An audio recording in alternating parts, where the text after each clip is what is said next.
নারায়ণং নমস্কৃত্যং নরং চৈব নরোত্তমং দেবীং সরস্বতীং ব্যাসং ততো জয়মুদীরয়ে নষ্টপ্রায়েষু অভদ্রেষু নিত্যং ভাগবত সেবয়া ভগবত উত্তম শ্লোকে ভক্তির্ভবতি নৈষ্টিকী মুখং করতি বাচালং অঙ্গুং লঙ্ঘয়তি গিরিম যৎকৃপাতমহং বন্দে পরমানন্দ মাধবম শ্রীচৈতন্য ঈশ্বরম শ্রীগুরুদীনতারিণম। ওম নমো ভগবতে বাসুদেবায়। ওম নমো ভগবতে বাসুদেবায়। ওম নমো ভগবতে বাসুদেবায়।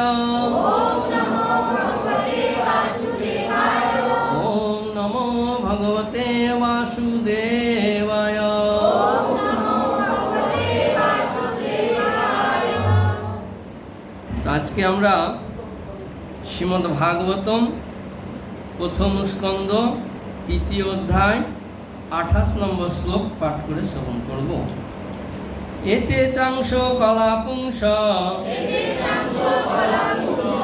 কৃষ্ণস্তু ভগবান স্বয়ং ইন্দ্রাণি ব্যাকুলং লোকং মীড়য়ন্তি যুগে যুগে। এতে চাংশ কলাপুংস কৃষ্ণস্তু ভগবান স্বয়ং ইন্দ্রাণি ব্যাকুলং লোকং মীড়য়ন্তি যুগে যুগে। অনুবাদ। পূর্বোল্লিখিত এই সমস্ত অবতারেরা হচ্ছেন ভগবানের অংশ অথবা কলা অবতার, কিন্তু শ্রীকৃষ্ণ হচ্ছেন পরমেশ্বর ভগবান স্বয়ং। যখন নাস্তিকদের অত্যাচার বেড়ে যায় তখন আস্তিকদের রক্ষা করার জন্য ভগবান এই ধরাধামে অবতীর্ণ হন। এখন এখানে বলছে যে পূর্ব উল্লিখিত এই সমস্ত অবতারেরা, তো আগে আমাদের অবতারদের কথা বলা হয়েছে, তাই না? এখন সেই অবতারের যে উৎস, সেই উৎসের কথা বলা হচ্ছে।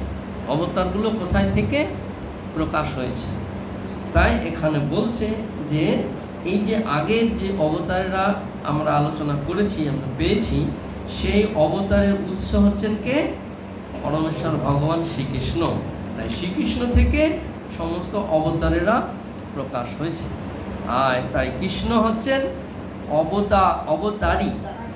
অবতারী, আর তার যে অংশ বা কলা অংশের অংশ তারা হচ্ছে অবতার। তাই এখানে এই শ্লোকে তারই প্রতিপন্ন করা হয়েছে যে এই যে অবতারেরা আসে, কেন আসে না ওই পরিস্থিতিকে সামাল দেওয়ার জন্য। বিশেষ বিশেষ পরিস্থিতিতে এই ভগবানের শক্তির আবেশ হয়, শক্তির প্রকাশ হয়, অংশের প্রকাশ হয় যে অবতার, সেই অবতারেরা কি করে সেই পরিস্থিতিকে নিয়ন্ত্রণ করে তারা আবার ফিরে যায়। তাদের লীলাবিলাস সেরকম কিছু থাকে না।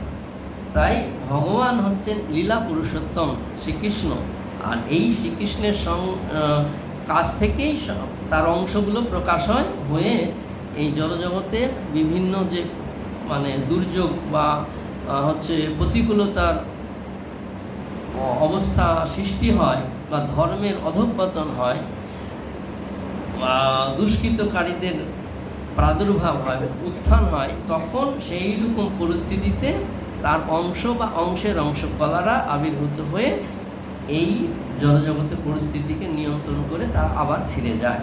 কিন্তু এই যে অবতারেরা সৃষ্টি হচ্ছে তার মূল উৎস হচ্ছেন কৃষ্ণ ভগবান, পরমেশ্বর ভগবান। তার থেকেই এই অবতাররা প্রকাশ হয়ে সেই দুষ্কৃতকারী নাস্তিকদের অত্যাচার থেকে সমাজকে সুষ্ঠু পরিচালনার জন্য ধর্মের প্রবর্তন করেন। তাৎপর্য। এই বিশেষ শ্লোকটিতে পরমেশ্বর ভগবান শ্রীকৃষ্ণের সঙ্গে অন্যান্য অবতারদের পার্থক্য নিরূপিত হয়েছে।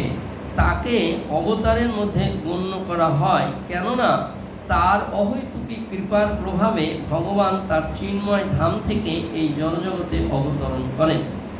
ভগবানের সমস্ত অবতার, এমনকি ভগবান নিজেও এই জড়জগতের বিভিন্ন গ্রহে বিভিন্ন রূপে অবতরণ করেন কোনো বিশেষ উদ্দেশ্য সাধন করার জন্য।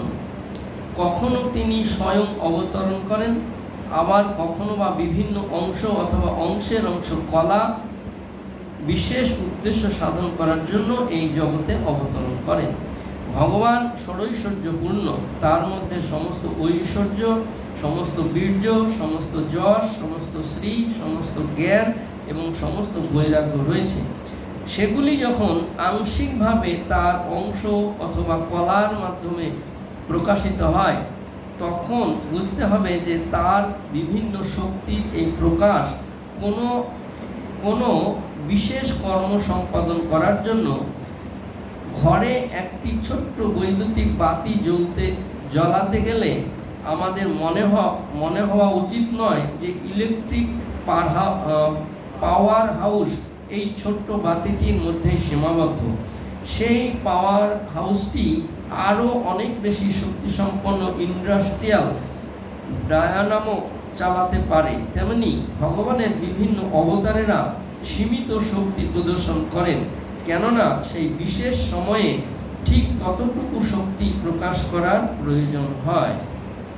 এখন আমরা এখানে দেখলাম যে বিশেষ পরিস্থিতি, সমাজের যখন বিশৃঙ্খলা সৃষ্টি হয়, যখন শাসকদের অত্যাচার বেড়ে যায়, ধরিত্রী মায়ের ভার আর সহ্য করতে পারে না ধরিত্রী মা, তখন ভগবান আসে, নিজেও আসে বা তার অংশকে পাঠায় বা তার অংশের অংশকে পাঠায় সেই রকম পরিস্থিতি নিয়ন্ত্রণে আনার জন্যে।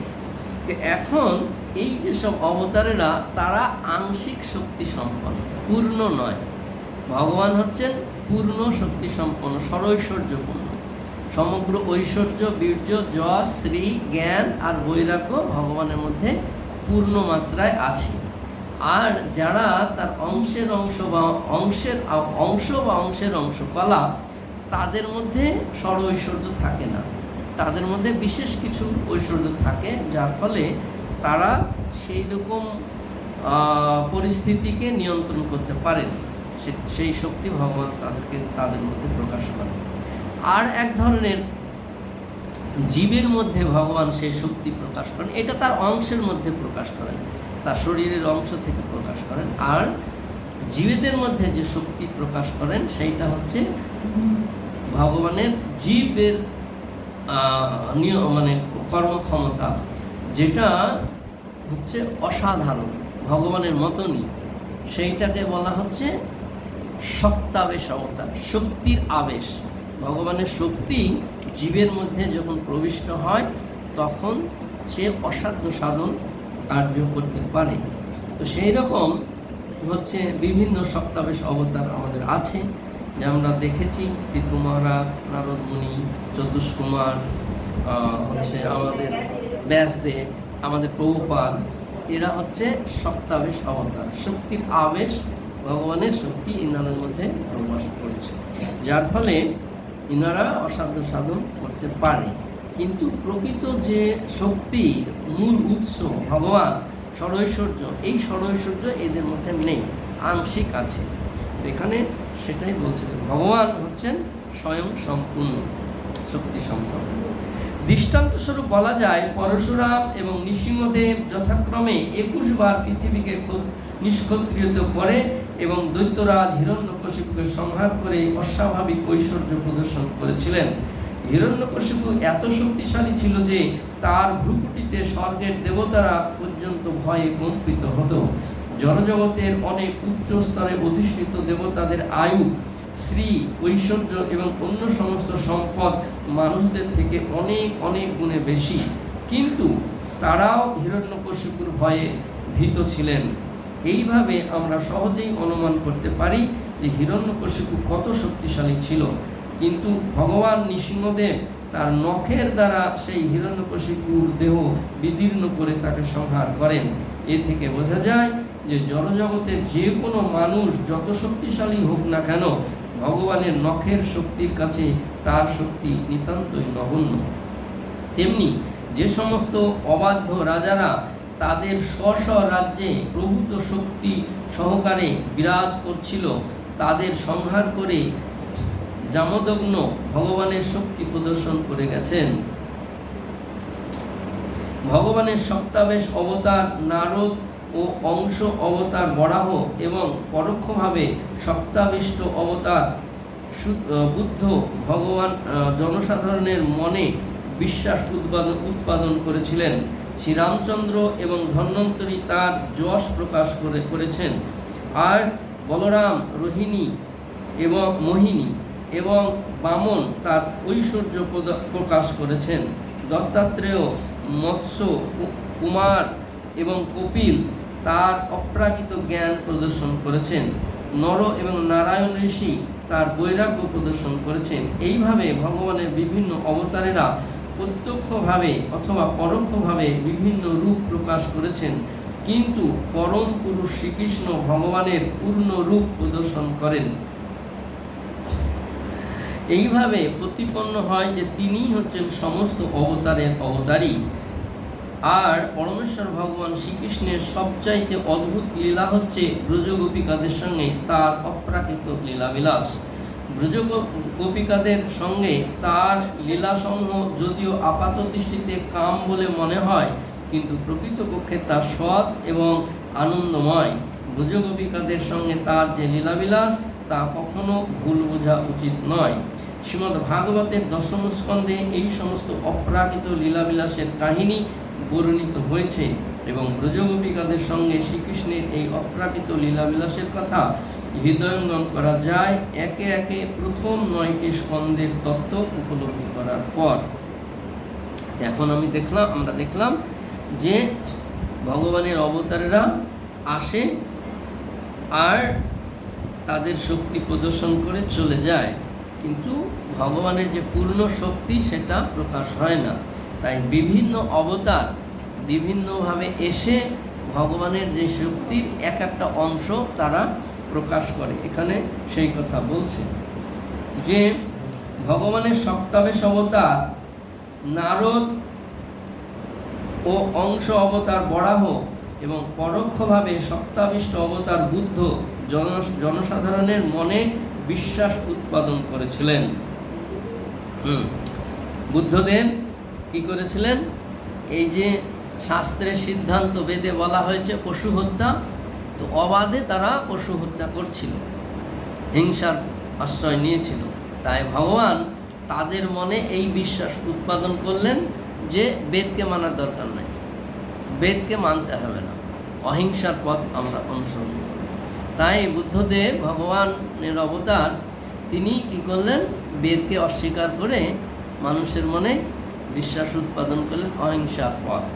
তো এইভাবে আমরা দেখি যে রামচন্দ্র এবং ধন্বন্তরী তার যশ প্রকাশ করেছিলেন। রামচন্দ্র এইরকম অবতার ছিলেন যে তার রাজ্যের কথা সবাই মনে করে। তিনি ছিলেন আদর্শ রাজা, আদর্শ সন্তান, আদর্শ পতি, আদর্শ পিতা। তো এইভাবে তিনি যশ প্রদর্শন করেছিলেন ভগবানের। ধন্বন্তরীও তাই। ধন্বন্তরী ভগবানের অবতার, যিনি অমৃত নিয়ে সমুদ্র থেকে অমৃত নিয়ে উঠেছিলেন। আর বলরাম, মোহিনী এবং বামন তার ঐশ্বর্য প্রকাশ করেন। বলরাম, মোহিনী আর বামন। মোহিনী হচ্ছে ভগবানেরই একটা রূপ, যেটা অসুরদেরকে মোহিত করেছিল। তো হচ্ছে কি যে বলরাম, মোহিনী আর বামন তার ঐশ্বর্য প্রদর্শন করেছিল। ঐশ্বর্য ভগবানের যে বিভূতি আছে না, ঐশ্বর্য, সেই ঐশ্বর্য প্রদর্শন করেছিলেন বামনদের। যে ত্রিপাদ ভূমি, তার তো বামন মানে ছোট, এইটুকুনি পা, তো ওই 3 পায়ে এসে কতটুক জমি নিবে, তাই না? তা বলি মহারাজ হাসছিলেন যে 3 পা জমি আপনার কি হবে? কিছুই হবে না, আমার তো সবই আছে, শশা করা পৃথিবীর মালিক আপনি, এরকম আমার কাছে চেয়ে নি সারা জীবন যেন আপনার কাছে কাউরির কাছে চাইতে না হয়। তো উনি বলছেন না, আমার 3 পায়ের জমিতেই হয়ে যাবে, আমি তো ব্রাহ্মণের তো বেশি থাকার উচিত নয়, লোভ হওয়া উচিত নয়, তাই আমার 3 পায়ে আমি সন্তুষ্ট। তো কি করলেন, 1 পায়ে স্বর্গলোক নিয়ে নিলেন, 1 পায়ে মর্তলোক নিলেন, আর 1 পা রাখার জায়গা নেই। এই হচ্ছে ঐশ্বর্য ভগবানের। এইভাবে ভগবান তার ঐশ্বর্য প্রকাশ করেছিলেন। আর মোহিনী রূপে ভগবান কি করলেন, হচ্ছে অসুরদেরকে মোহিত করলেন। এইরকম অসুররা মোহিত হয়ে গেল মোহিনী রূপ দেখে, যে তাদের যে মানে হিতাহিত জ্ঞান তারা হারিয়ে ফেলল। এই যে অমৃতর কলস নিয়ে যে ঝামেলা, ওরা নিয়ে চলে গেল, দেবতাদেরকে দিবে না, ওরাই পান করবে। তো ওদের মধ্যেও আবার লড়াই শুরু হয়ে গেল, যারা শ্রেষ্ঠ তারা আবার নিয়ে নিল। তো এখন এই মোহিনী কী করলেন, ওদের সামনে প্রকট হয়ে গেলেন। আর এই মোহিনীকে দেখে ওরা মানে বিভ্রান্ত হয়ে গেল।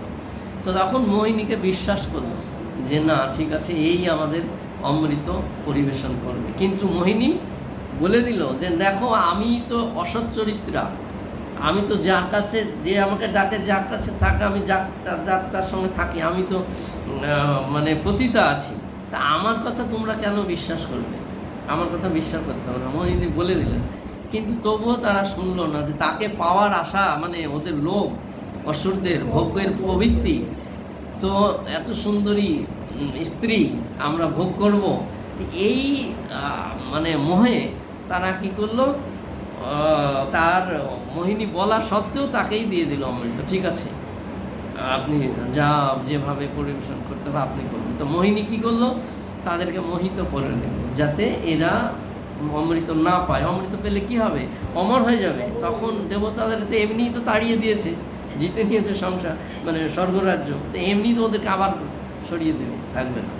তো সেই জন্যে ওদেরকে অমৃত না দিয়ে দেবতাদেরকে দেবে। সেই জন্যে তাদেরকে 2 লাইনে বসিয়ে দেবতাদেরকে দিতে শুরু করলো। তো এইভাবে তাদেরকে মোহিত করলো। তারপর লাস্টে কি হলো, এই যে রাহু আর কেতু দুইজনে বলল, আরে এই অসুরদেরকে মানে আমাদেরকে বঞ্চিত করছে, আর এই দেবতাদেরকে দিয়ে দিচ্ছে। তো ওরা দুইজনে কী করলো, তাদের শরীরকে পরিবর্তন করে ওরা দেবতাদের মধ্যে ঢুকে গেল, আর ঢুকে গিয়ে পরে চন্দ্র আর সূর্যের মাঝখানে বসে গেছে।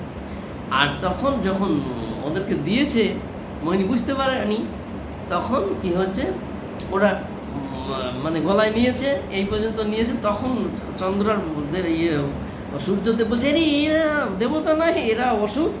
তখন ভগবান নিজের রূপ প্রকাশ করে খরচ করে দুজনের গলা কেটে। তো এইভাবে তাদের অমৃত থেকে বঞ্চিত করলেন তার মানে মোহিনী। এইভাবে তার ঐশ্বর্য তিনি প্রকাশ করলেন।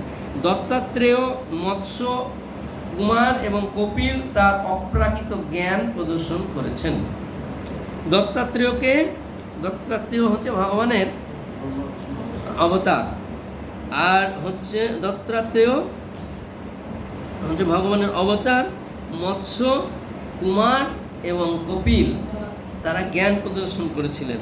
কপিল দেব ভগবানের অবতার, দেবহূতিকে সাংখ্য দর্শন দিয়েছিলেন, যার ফলে দেবহূতির যে আসক্তি সংসারের প্রতি, জড় শরীরের প্রতি, সেই আসক্তি, তাদের মোহটা কেটেছে।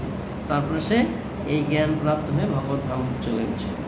এইভাবে কপিল দেব, কুমার, চতুষ্কুমার জ্ঞান প্রদান করছেন, তারা জ্ঞানী ছিলেন। মৎস্য অবতারে ভগবান কি করলেন, যে এই জড়জগতের যে বীজ, সেই বীজগুলোকে রক্ষা করলেন, যাতে আবার সৃষ্টির পরে এইগুলো আবার থাকতে পারে। প্রলয় হয়ে যাচ্ছে তো, তাই বীজগুলো নষ্ট হয়ে যাবে, তাই বীজগুলোকে সংরক্ষণ করেছিলেন। এইভাবে ভগবানের অবতার এক একজন এক একভাবে ভগবানের ঐশ্বর্যকে প্রকাশ করছেন। নর এবং নারায়ণ ঋষি তার বৈরাগ্য প্রদর্শন করেছিলেন। নরনারায়ণ, আমরা বদ্রিকার আশ্রমে নরনারায়ণ আছে, তিনি কিভাবে তপস্যা করতে হয়, সংযমী হতে হয়, ইন্দ্রিয়কে নিয়ন্ত্রণ করতে হয়, সেই শিক্ষা তিনি দিয়েছিলেন। তো এই ইন্দ্রিয় সাধারণত কি হয়, যেই বেশি তপস্যা করে, কঠোর তপস্যা করতে শুরু করে, তার পিছনে লাগে, কারণ ও মনে করে যে আমার রাজ্য নিয়ে নেবে। সেই জন্যে ইন্দ্র এই নরনারায়ণ ঋষির কাছে সব অপ্সরাদের পাঠিয়ে দিয়েছে। রম্ভা, মেনকা, তিলোত্তমা, আরও সব যারা ছিল তাদেরকে পাঠিয়ে দিয়েছে। তো নরনারায়ণ ঋষি তো ভগবানের অবতার, শক্তি আছে তার মধ্যে, তো ওর আবার কি মন ভাঙবে ওর তপস্যা। তো উনি নিজেই আর কি চোখ খুললে তখন দেখছে যে এরা এসেছে আমার তপস্যা ভঙ্গ করতে। উনি তো জানে অন্তর্যামী, ইন্দ্রর কাজ নেই, এদেরকে নিয়ে এসেছে। তখন নরনারায়ণ ঋষি কী করলেন, ওই উরু থেকে উর্বশীকে বের করলেন, মানে এটা গিফট নিয়ে যাও, তোমাদের পতিদেবকে এটা উপহার দাও, যাও। তো এই যে উর্বশী এত সুন্দরী, ওরা ওর কাছে কিছুই না, ব্যাঙের মতো। তিলোত্তমা, রম্ভা, মেনকা, ওরা কিছুই না একদম। তো এটা তোমরা নিয়ে গিয়ে তোমাদের প্রভুকে গিফট দাও, যাও। তো এইরকম হচ্ছে তপস্বী, তিনি তপস্যা করেছিলেন, মানে ইন্দ্রিয় সংযম করেছিলেন, দেখিয়েছিলেন। আর তার শক্তি, ভগবানের যে শক্তি, সেটা দেখিয়েছিলেন যে দেখো তোমরা কাকে নিয়ে থাকো, আনন্দ করো, আমি দিয়ে দিলাম, দেখো আমার মনোরঞ্জন ভাঙতে এসেছ।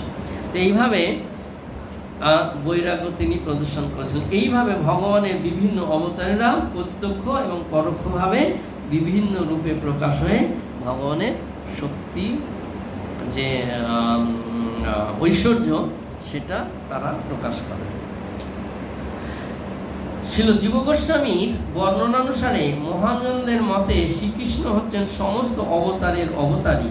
এমন নয় যে শ্রীকৃষ্ণের কোনো অবতারই রয়েছে।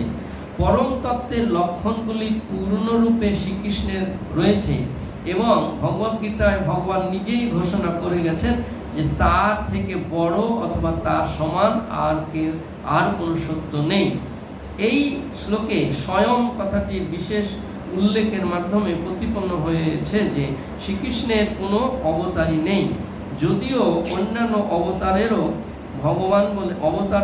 ভগবান বলে বর্ণনা করা হয়েছে, কিন্তু কোথাও তাদের পরমেশ্বর বলে বর্ণনা করা হয়নি। এই শ্লোকে স্বয়ং কথাটির মাধ্যমে পরম মঙ্গলময়ের শ্রেষ্ঠত্ব নিরূপিত হয়েছে। পরম মানে শ্রেষ্ঠ, উৎকৃষ্ট, সবচাইতে উন্নত হচ্ছে পরম শব্দের অর্থ। তো পরম মানে ভগবান কৃষ্ণ, এর উপরে আর নেই।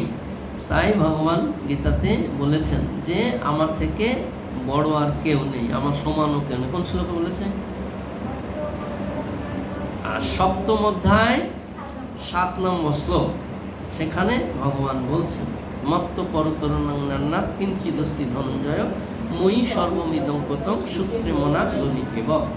তো সূত্রে যেমন মণিসম গাথা থাকে, সেই রকম সমস্ত বিশ্ব আমাতে ওতপ্রোতভাবে জড়িত। আমরা যেমন মালার দেখতে পাই না, সুতো দেখতে পাই না, মালাগুলো, ফুলগুলোই দেখি, গুটিগুলোই দেখি, তাই না?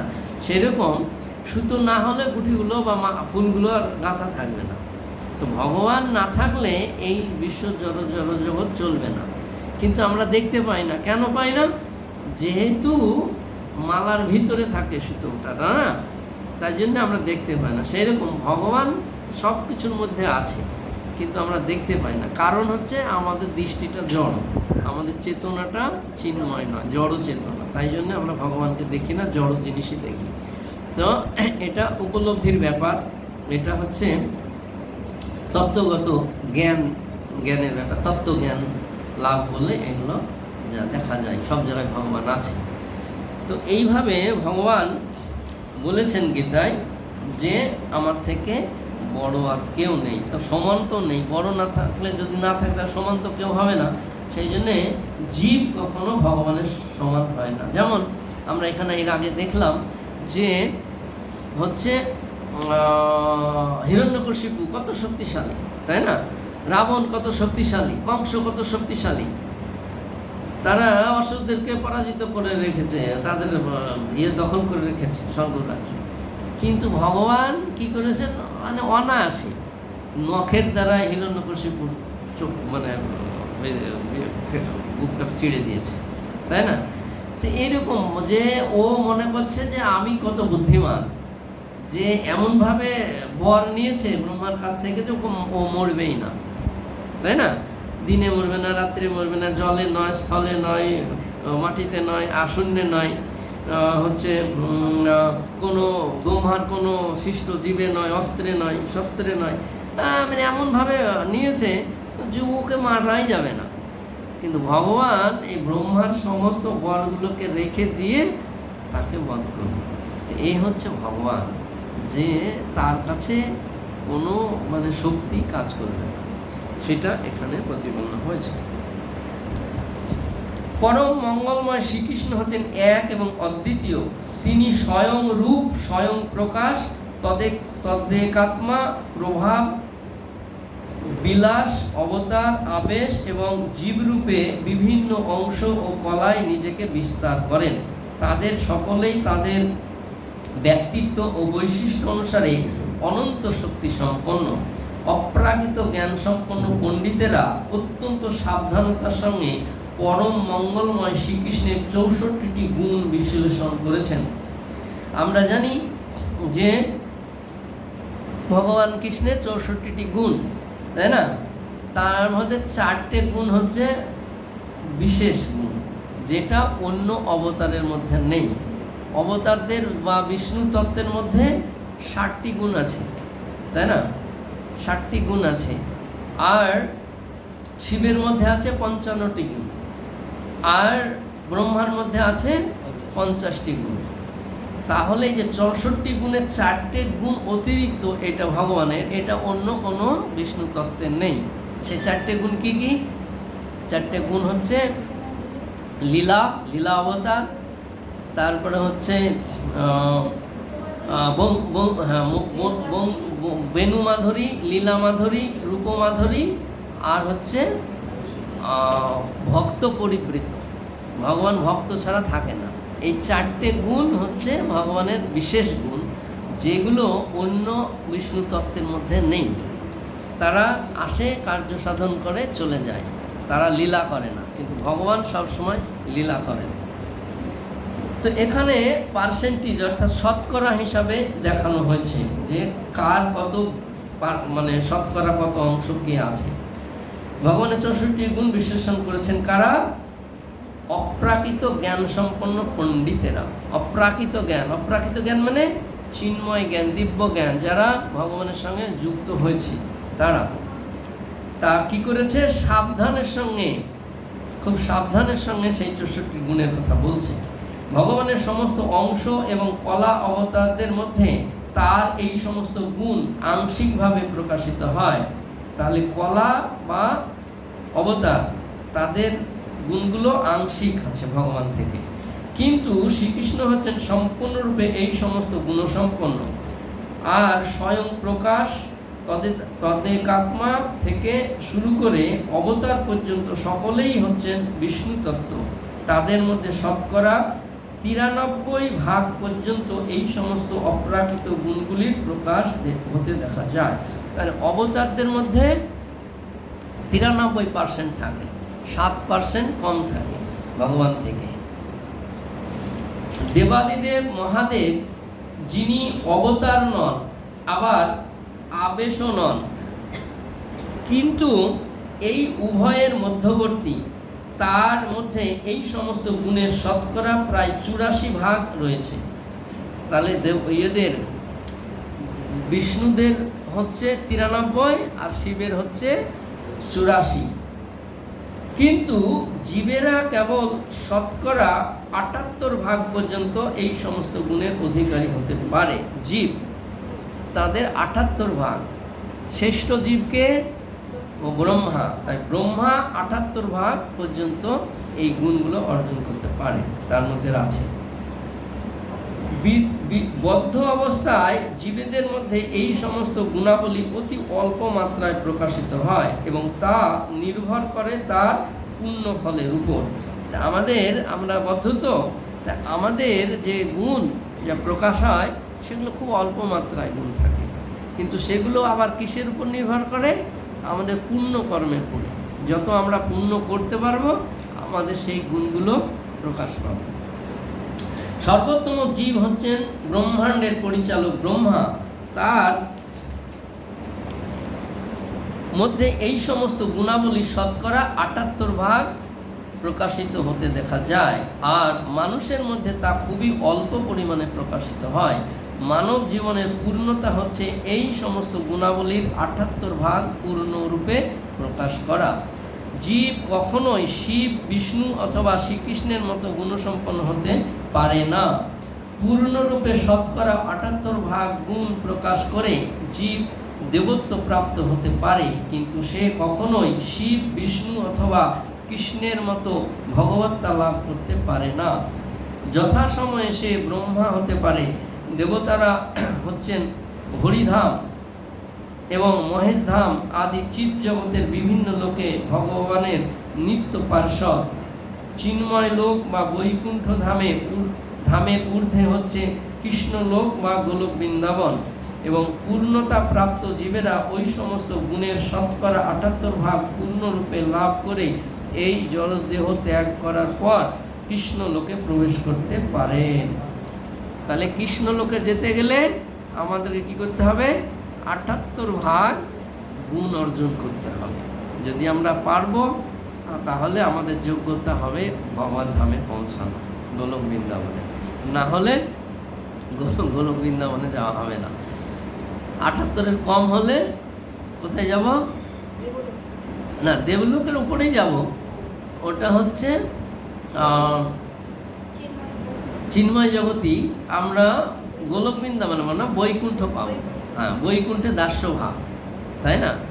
একটা রস আছে দাস্যভাব, কিন্তু গোলক বৃন্দাবনে আরও উন্নত রস আছে, চক্ষ, বাৎসল্য, মাধুর্য, তাই না? তো ওই রস আস্বাদন হবে না। তাই আমরা যদি ৭৮ এই গুণ লাভ করতে পারি তবেই আমরা ভগবান ধামে গিয়ে ভগবানের সান্নিধ্য লাভ করে সেই রস আস্বাদন করতে পারব। তাই জন্যে আমাদের তপস্যা, আমাদের কঠোর হচ্ছে অনুশীলন, এই যে কৃষ্ণ ভক্তির অনুশীলন প্রভুপাদ দিয়ে গেছেন, এই অনুশীলন আমাদেরকে কঠোরভাবে পালন করতে হবে।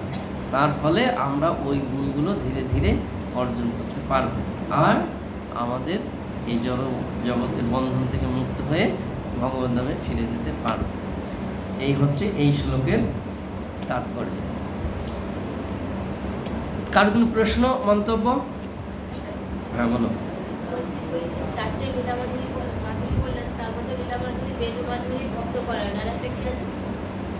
হ্যাঁ, একটা হচ্ছে লীলা মাধুরী, একটা হচ্ছে বেণু মাধুরী, একটা হচ্ছে রূপ মাধুরী, রূপ সৌন্দর্য, আর ভক্ত পরিবৃত। ভগবান কখনো ভক্ত ছাড়া থাকেন না। এই হচ্ছে 4টে গুণ অতিরিক্ত ভগবানের। আর কোনো প্রশ্ন?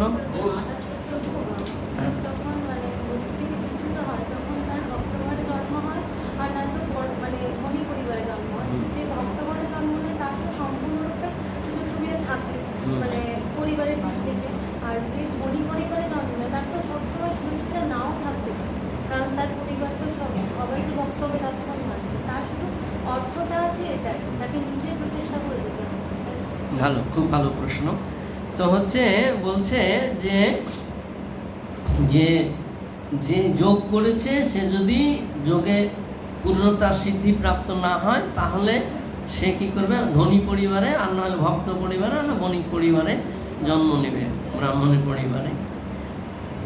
তো সবাই তো আর ভক্ত গৃহে পাবে না, বণিক গৃহ, ধনী পরিবারে যাদের জন্ম হবে তারা কি করে এই রাস্তায় আসবে, তাই তো? তো তারা নাও আসতে পারে যেহেতু সম্পদ আছে তাদের। কিন্তু ভগবান কি বলছেন গীতায়? যে এই যে ভক্তি, এটা নষ্ট হয় না, এটা থেকে যায়, তাই না? 2য় অধ্যায় 40 নম্বর শ্লোকে ভগবান বলছেন, নেহাভিক্রমণা স্বস্তি প্রত্যবায়ন বিদ্যতে স্বল্পম উপস্য ধর্মস্য ত্রায়তে মহৎ। যে অল্প মাত্রায় যদি কেউ করে ভক্তি তাহলে সেটা তার নষ্ট হয় না, থেকে যায়। তাই এই সংসাররূপ মহাভয় থেকে সে পরিত্রাণ পায়। সংসাররূপ মহাভয় মানে কি? জন্ম, মৃত্যু, জরা ব্যাধি, এই জড়জগতে যেটা চলছে চক্র, সেখান থেকে নিষ্কৃতি পাবে। এক জীবনে না হলে পরের জীবনে পাবে, না হলে পরের জীবনে পাবে। কিন্তু যেহেতু তার সুযোগ সুবিধা আছে, ঐশ্বর্য আছে, মানে যে সে হবে এরকম নয়, কিন্তু যদি সে হয় তাহলে তার মানে কি বলে বাধা হবে না, সে অনায়াসেই করতে পারবে। আর যেহেতু ভক্তি করেই এসেছে এই রাস্তায়, সেই জন্যে সে অন্যদিকে যাবে না, এই ভক্তিটা করবেই আবার, যেখান থেকে শেষ করেছিল সেখান থেকে শুরু করবে। যেমন আমরা দেখতে পাই রঘুনাথ দাস গোস্বামী, তাই না? রঘুনাথ দাস গোস্বামীর পয়সার অভাব ছিল, তাই না? নরোত্তম দাস ঠাকুর জমিদারের ছেলে, তাই না? তার পয়সার অভাব ছিল। তো এইরকম হচ্ছে যে পয়সা থাকলেই যে জমিদার ঘরে বা ঐশ্বর্যের ঘরে জন্ম হলেই যে পাবে না এই রাস্তা, তা নয়। যেমন আমরা দেখতে পাই আমাদের জয়প্রতাপ গুরু মহারাজ কম ঐশ্বর্য ঘরের সন্তান, তাই না? ভক্তিচারু গুরু মহারাজ, সমস্ত মহারাজরাই সব মানে অবস্থা ঘরের সন্তান। কেন? তারা ওই রকম করে এসেছে, সেই জন্য ওই রকম ঘরে। আর ওই রকম ঘর পেয়েই যে তারা ঐশ্বর্য নিয়ে মেতেছে তা নয়, তারা ঐশ্বর্য ছেড়েই এসেছে, তাই না? আর এই যে ভক্তি, এটা নষ্ট হয় না, এটা থাকে। আর এই ভক্তির বলেই যেখানেই জন্ম হোক আবার সে শুরু করে, বুঝা গেল? হ্যাঁ, আবার সে শুরু করবে ওখান থেকে। পরিষ্কার হলো? বোঝা গেল? আর কোনো প্রশ্ন? হ্যাঁ, পরম ধাম মানে ওর উপরে আর কেউ নেই, কিছু নেই। পরম মানে শ্রেষ্ঠ, উৎকৃষ্ট, ওর উপরে আর কোনো নেই।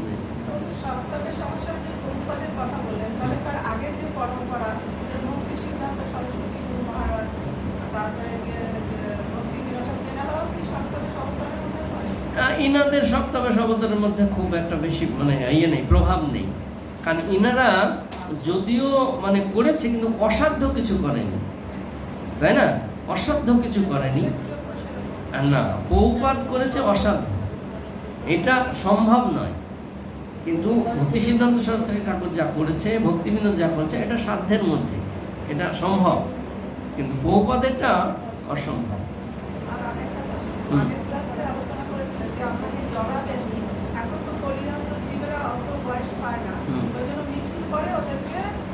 শাস্তিটা ভোগ করতে হবে।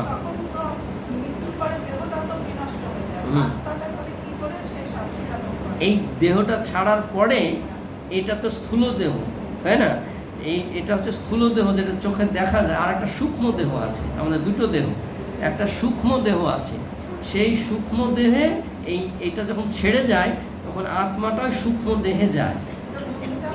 হ্যাঁ, মন বুদ্ধি অহংকারের যে সূক্ষ্ম দেহ, ওই দেহতে আত্মা যায়।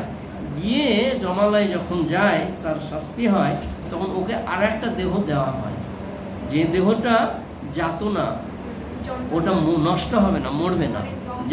হ্যাঁ, অনুভব করবে কিন্তু মরবে না। ওইটা এখন না, যেহেতু স্থূল নয়, ওই জন্য দেখা যাবে না। হ্যাঁ, ওটা কষ্টটা ও বুঝতে পারবে।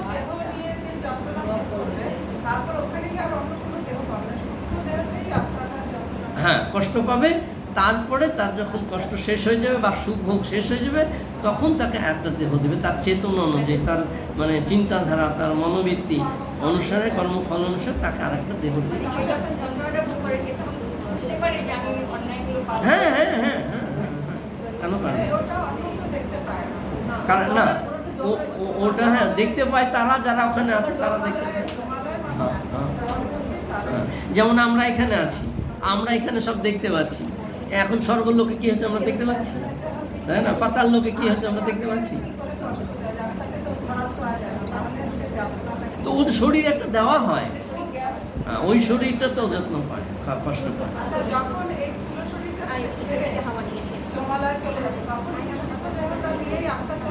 হুম হুম, আত্মা তো সূক্ষ্ম থেকেই যায়। কোনটা? টেম্পোরারি নয়, পার্মানেন্টলি। হ্যাঁ, থাকবে, কেন থাকবে না? সবসময় দুটো আছে। হ্যাঁ, যেমন অজামিল এর শরীর থেকে, স্থূল শরীর থেকে আত্মাটাকে বের করছে, তাই না? তো ও অটোমেটিক আর একটা শরীরই বেরোচ্ছে। তা আমরা অনেক সময় সিনেমায় দেখি না, যে শুয়ে থাকলো ওটা ছায়া বেরিয়ে গেল, ওইটা হচ্ছে সূক্ষ্ম দেহ, বুঝে গেল? সেম জিনিসই, কিন্তু ওখানে ইয়ে থাকবে না, অনুভূতি কিছু থাকবে না, দেখা যাবে না আমাদের এখানে বর্তমানে আমাদের জড়চোখ দিয়ে ওটা দেখা যাবে না, সূক্ষ্মতা। হ্যাঁ, ওটা তো যেরকম করে সেরকমই হবে, কিন্তু নষ্ট হয় না, মরবে না।